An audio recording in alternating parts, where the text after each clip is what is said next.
أعوذ بالله من الشيطان الرجيم. بسم الله الرحمن الرحيم. الذين يبلغون رسالات الله ويخشونه ولا يخشون أحدا إلا الله وكفى بالله حسيبا.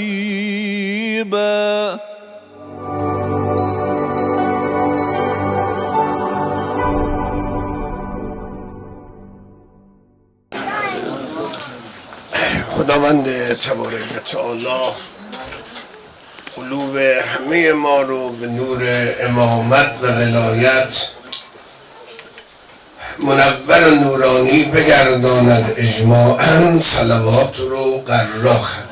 اللهم صل علی محمد و آل محمد. بسم الله الرحمن الرحیم.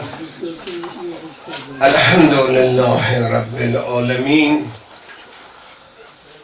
الصلاة و السلام علی رسول الله و علی آله آل الله و لعنت الله علی اعداء الله من الآن الی یوم لقاء الله. اما بعد، قال الله تبارک و تعالی: یا ایها الذین آمنوا کتب علیکم الصیام کما کتب علی الذین من قبلکم لعلکم تتقون. خوب، انشاءالله امیدوارم که خداوند تبارک و تعالی ما رو در این ضیافت، در این مهمانی عظیم، در این جشن تقوا، در این جشن تزکیه نفس، در این جشن خودسازی، در این جشن قرب به خودش ما را کمک کند تا بتوانیم از این ماه بهره کافی و شافی رو داشته باشیم. مهمانی که در او باز وجود مقدس امیر المؤمنین، امام الموحدین، امام المتقین، اخو الرسول به شهادت میرسد. هر زمانی که نامی از ماه مبارک میاد، فوراً تداعی میکند نام امیر المؤمنین، کلام امیر المؤمنین، شهادت امیر المؤمنین و فضائلش. همچنین وجود مقدس امام حسین که امشب که شب اول ماه رمضان است، زیارت این بزرگوار وارد شده است. چه سری است که باید در شب اول ماه مبارک، ماه خدا، ما همراه ابی عبدالله، همراه امیر المؤمنین، همراه تورات و انجیل و زبور حضرت داوود و مخصوصاً با خود پیغمبر و قرآنش به این ضیافت وارد بشیم. تولد با سرسادت امام مجتبی مزید بر علت است در این ماه.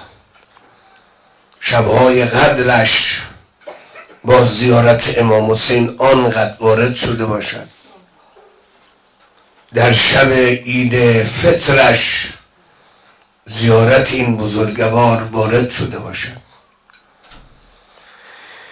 فضائل و مناقب زیادی دارد این ماه و امشبش دعای 43 وارد شده است از صحیفه سجادیه تلاوت شود، دعاهایی که برای رؤیت هلال شده است خونده شود. دعای جوشن کبیر امشب استحباب دارد و خلاصه اعمال دیگر.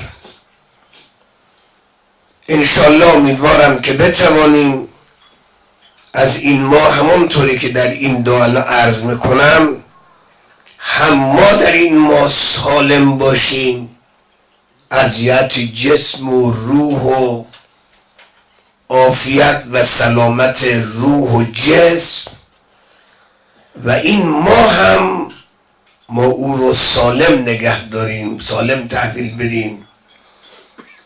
خاطرات خوبی این ماه از ما داشته باشد که فردای قیامت وقتی وارد صحرای محشر میشویم یکی از شافیای ما، شفاعت کنندگان ما، ساعات و دقایق و لحظه های ماه مبارک باشد، از شافیان ما لیالی قدر باشد، از شفیعان ما، شافیان ما قرآن باشد، 14 معصوم باشند، همینطور مسائل دیگر. خوب شبهای فردش غسل دارد، شبهای کل دهه آخر غسل دارد.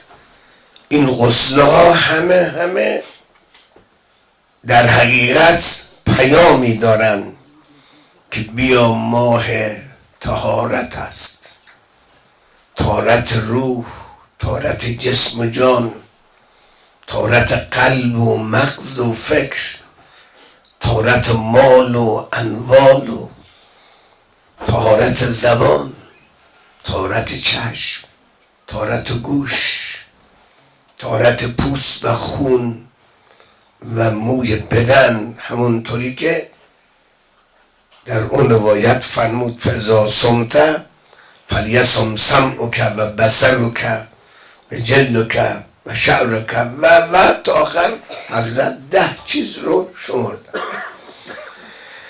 روز امساک دل است و چشم‌پوشی از حرام، ورنه روزی را به سر بردن گرسنه کار نیست.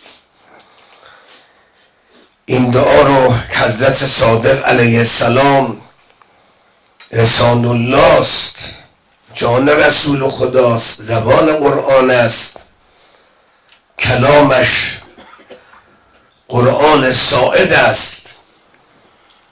وقتی انسان نگاه میکنه به خدای لا شریک له، این دعا مملو از عرفان و اخلاق و توحید است. خود همین دعای افتتاح که تلاوت شد قوقاست. اگر انسان با توجه، با دقت، با تحمل بخونه خیلی مهمه. مسائل توحیدی، مسائل اجتماعی، سیاسی و اللهم ان هذا الشهر المبارک، نامش ماه مبارک است، تا 30 اسم برایش بیان کردن، بلکه بیشتر. الذی انزل فی القرآن، ماهی که در این ماه قرآن نازل شده است، و جعل هدی للناس و بینات من الهدی و الفرقان، ماه هدایت مردم به سوی حق، به صراط مستقیم، به عالم نور، به عالم توحید، به عالم اخلاق و عرفان، با ادله روشن، راهنمایی‌های فراوان، بینات که همه اساطیر است. هر کلام قرآن، هر بیان ادعیه خودش استاد راست، مربی ماست، خدا شاهد. هر کلامش، هر دعایش، دعاهای روزانش، ادعیه سحرگاهش، دعای ابو حمزه‌اش و ادعیه در آخر ماه صفر. بعد روایاتی که انشاءالله عرض میکنیم هر کدامش خود یک استادی است، یک مربی است که ما را هدایت میکند، ارشاد میکند. بینات من الهدی و الفرقان، میاد فرق بین نور و ظلمت، حق و باطل، سعادت و شقاوت میگذارد. قد حضره، این ما حاضر شد. فسلمنا فیه و سلموا لنا و تسلمه منا فی یسر منک و عافیه. خدایا ما را در این ماه سالم نگه دار. تنها جسم نیست، فکر سالم، اخلاق سالم، اعتقاد سالم، دین سالم، و او را برای ما سالم نگه دار که ما خرابش نکنیم، به همش ندنیم.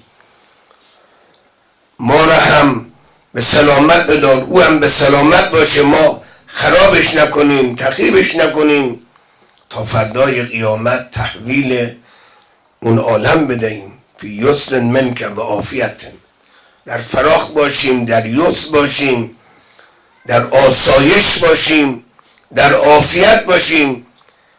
ای یا من اخذ القلیل و شکر الکثیر، ای معبودی، ای کسی که کم ما بندگان ضعیف را زیاد حساب میکنی. نظیر دعای ماه رجب، یعطی الکثیر بالقلیل. ای کسی که کم را از ما میگیری و تشکر میکنی و شکر کم را از ما میگیری، تشکر زیاد میکنی از ما، پاداش زیاد به ما میدی. خدایا اقبل منی یسیر، از ما این کم رو، طاعت کم رو، تقوای کم رو، این خلاصه دعاها، قرآنهایی که تلاوت میشه کم است، از ما بپذیر. اللهم یسألک، ازت سوال میکنم، درخواست میکنم، ان تجعل لی الی کل خیر سبیلا و من کل ما لا تحب مانا یا ارحم الراحمین. همت بلند دار که مردان روزگار از همت بلند به جای رسیدن. امام صادق به ما چی یاد میده؟ میگه به کم قانع نیستم، نه، خدایا ازت میخوام که راه به سوی همه خوبی ها را برم باز کنی. هرچه در عالم خوبی است، عبادت خوب، اخلاق خوب، دین خوب، صله رحم خوب، عفو خوب، بخشش خوب، انفاق خوب، زندگی خوب، و خلاصه هرچه در این عالم خوبی است، میخوام به کل خیرن سبیلا، هرچه در عالم خیر است من از او بهره بگیرم.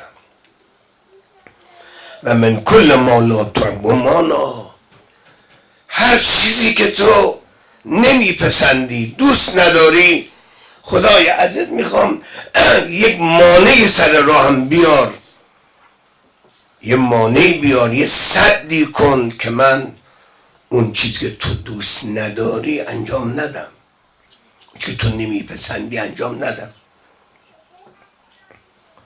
من میخوام اینجا یه طرفه باشه، اصلا نمیخوام رامباز باشه. من از این رامباز بودن، از اون اختیار و از اون آزادی و حریتی که به من دادی، رای گناه و ثواب را هر دو برای من باز کردی. انا هدیناه السبیل اما شاکرا اما کفورا. اون قاعده لطف تو بوده، آقای تو بوده. حالا من به عنوان یه بنده ازت تقاضا میکنم که بیا آزادی من محدود کن، بیا مانع سر را. من اون مرد را نیستم که خودم ایجاد و مانع کنم. یقینم مانع گناه بشه، توکلم مانع گناه بشه، مانع خلاف بشه، همتم، عرفانم، معرفتم مانع اون چه تو نمیپسندی بشود. نه، من اون ضعیفم، خود دیگه سدی سر راهم ایجاد کن. همین درست بشه. یا ارحم الراحمین، یا من عفا عنی و اما خلوت به من السیئات، ای کسی که، ای پروردگاری که منو عفو کردی گناهانی که در خلوت ها انجام دادم، سیئاتی که در خلوت ها انجام دادم، من مؤاخذه نکردی.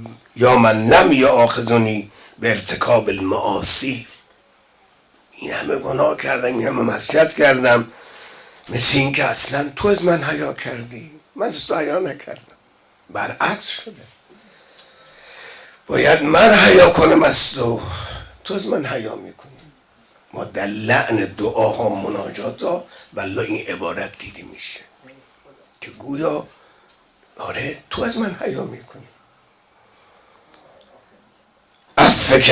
افک یا کریم، افت یا کریم الهی، و استنی لم فلم اتس و زجرتنی ان محارمک فلم انزجر فما عذری فاعف عنی یا کریم. افک موعظه‌ام کردی، موعظه نشدم، پندم دادی، اندرزم دادی، منو دستم تو گرفتی، باز من کشیدم دستمو در آوردم از دست تو. زجرتنی، زجر میدونی یعنی کسی رو با سختی و با دشواری از یه کاری برداشتن. برای خدا دشوار نبوده، من با بیمیلی یک گناهی رو ترک کردم، با بیمیلی. خلاصه با اینکه آنقدر من کشیدیم، نهیم کردی، ولی من متاسفانه باز نه موعظه را شنیدم، نه پند و اندرز رو شنیدم، نه خلاصه اون مسیری که برای من تعیین کردی نرفتم. ان محارم کرد مقصد برم، رفتم سراغ محارم تو. فلم انزجر، ولی من ترک نکردم. فما عذری، من عذری دیگه ندارم. نه، شکستم عهد و پیمان رو، شکستم، دستم خالی از عذر. فاعف عنی، فقط میتونم بگم عفوم کن. یا کریم افک اللهم انی اسألک راحت عند الموت. با این همین مسائل راحتی موقع جان دادن رو ازت میخوام. و عفو عند الحساب، پای میزان اعمال من عفو کن. عظم الذنب من عبدک، گناه من خیلی بزرگه، خطای من خیلی بزرگه. ذنب، معصیت، ببینید اینا با هم دیگه فرق داره. ذنب، ذنوب به معنای عمل، به دنباله، یعنی چیزی که عواقب بدی دنبال داره، به اونا میگن ذنوب. ذنب، معاصی این مقدارکی شاید مرتبه بعد از اون باشه، یا سیئات یه مرتبه مثلا پایین‌تر از اون باشه، ولی اونایی که دیگه با خودش شکست میاره، قبض میاره، خلاصه بلا میاره، جهنم میاره، عقوبت میاره، اینا رو بهش میگن ذنوب. لذا شما نگاه کنید در دعای کمیل، در دعای دیگر، اونجا اکثرا اون لحظای حساس تعبیر ذنوب یلتی تدخل اسم، اون گناهان ذنب، اونجا معصیت نفرموده، سیئات هم نفرموده، گناهانی که پرده رو پاره میکنه، ذنوبی که خلاصه باعث میشه که امیدم قطع بشه، رجام قطع بشه، خلاصه بلا دنبال داره. بعد مثالی دیگر، خدایا اگر چنانچه ذنوب و گناهان بد من، خلاصه گناهان این چنینی که عواقبی دارد، اگر اون از من گناهان بزرگی سر زده، فلیأسلن تجاوز عن من عندک، گذشت تو، عبور تو کن که بهتره. خدایا اون از تو زیباست.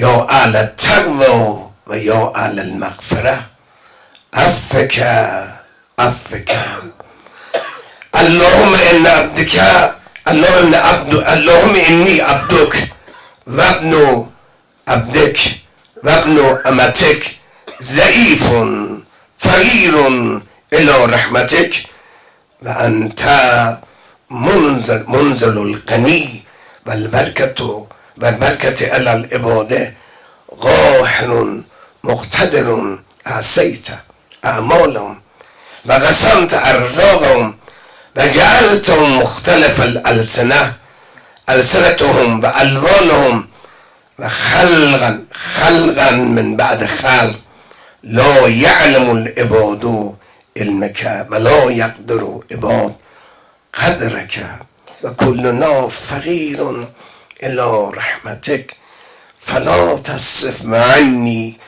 وجهك واجعلني من صالح خلقك في العمل والقضاء والقدر.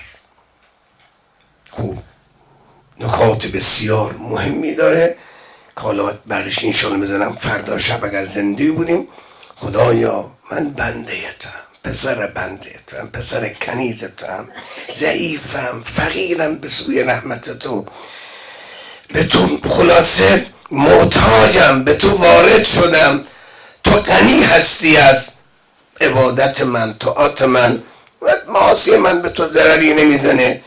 تو صاحب بر و غنا و برکت هستی بر بندگانت، قاهری مقتدری، گناهان و اعمال ما رو همه در جریان هستی. تو هستی که رزقها همه ارزاق چه رزق مادی معنوی رو تقسیم میکنی و همه مردم رو با چهره‌های متعدد، زبان‌های متعدد و رنگ‌های متعدد خلقا من بعد خلق کردی. سیاه، سفید، گندمی، ترک، فارس، عرب، عجم و خلاصه میبینی.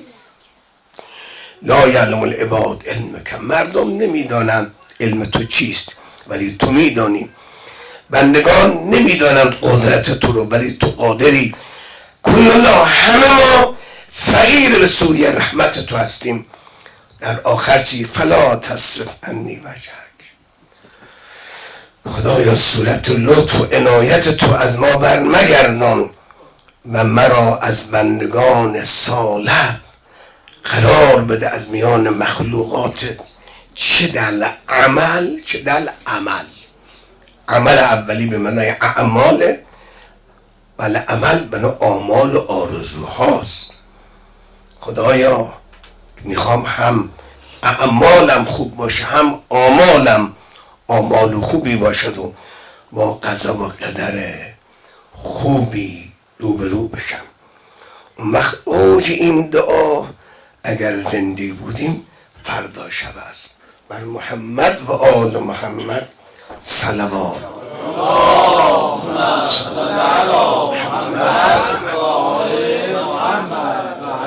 چون دعای افتتاح مقدار خب ما فکر میکردیم اصلا ممکنه یک روب تمام بشه، بلذا نه انشالله فردا شب الان اعلان میکنیم ترجمهش که دعای افتتاح انشالله همون 8:45 شروع میشه که تا انشالله 9 تمام بشه که دیگه بتوانیم که باز من تقریبا 1 بده طویل حسین ها بدیم، حسین ها 6-7 دقیقه 8 دقیقه انشالله که قبل از دد خلاصه رفقا به کاراب و استراحتشون خوابشون برسن انشالله. تا حسین حافظ بده 3 تا صلوات بفرست. اللهم صل علی محمد و آل محمد عجل فرجهم. اللهم صل علی محمد و آل محمد عجل فرجهم. اللهم صل علی محمد و آل محمد. بسم الله الرحمن الرحیم. استغفر الله الذی لا اله الا هو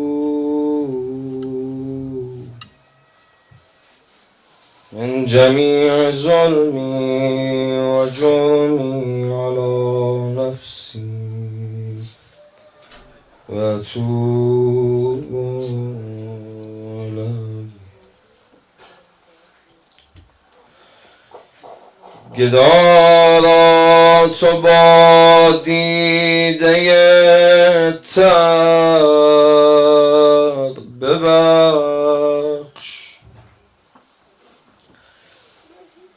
بکوبم سر خویش بر در ببخش.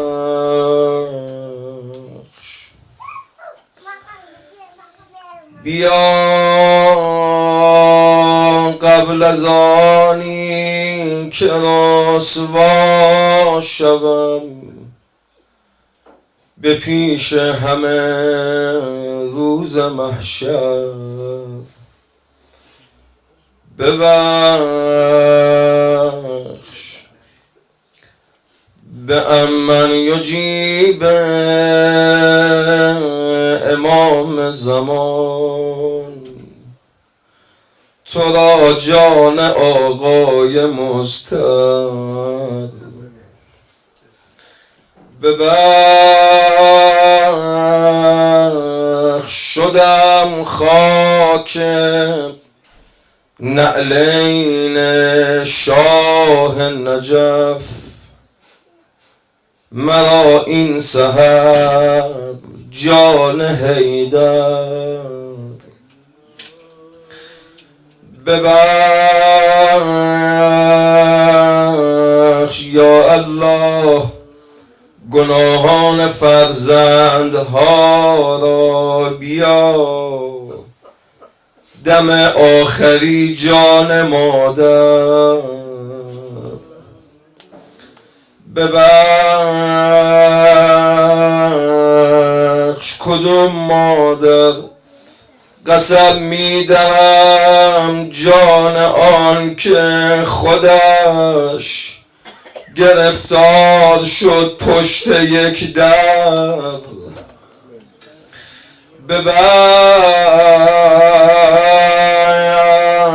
به حق زمین خورده کوچه ها، زمین خورده ها را تو بهتر ببخش. افضل اعمال این ماه مبارک زیارت سید الشهداست، ولی مقصد روز کرب و بلاست. مرا با غم شاه بی سر ببخش. همه امید ما همینه، حسین ناجی ما گنهکار هاست. به ارباب ما هرچه نوکر ببخش. به گودال هم فکر ما بود و گفت محبان من را مطهر ببخش. همان لحظه زینب صدا زد حسین اگر زنده ماندم برادر ببخش. نشد ای حسین جان بپوشانمت، نشد ای حسین جان بپوشانمت. تو عریان شدی بین لشگر ببخش. ماه رمضان و با گریه بر ابی عبدالله شروع کنیم. اومد توی گودال سنگار و کنار زد، نیزه شکستار و کنار زد، شبشیران و کنار زد. یه وقت یه بدن پاره پاره پیدا کرد، نشست روی زمین، یه نگاه به سر تا پای این بدن انداخت. زینب صدا زد ای زینت دوش نبی روی زمین جای تو نیست خار و خاشاک زمین منزل و موای تو نیست یه حرف زد زینب کبرا دل عالم و آدم و سوزانده حسین جان خاک عالم به سرم که از اثر تیغ و سنان جای یک بوسه من بر همه اعضای هر کاری کرد دل زینب آروم نگرفت خم شد لبا رو به رگهای بریده الهی بالحسین الهی علیه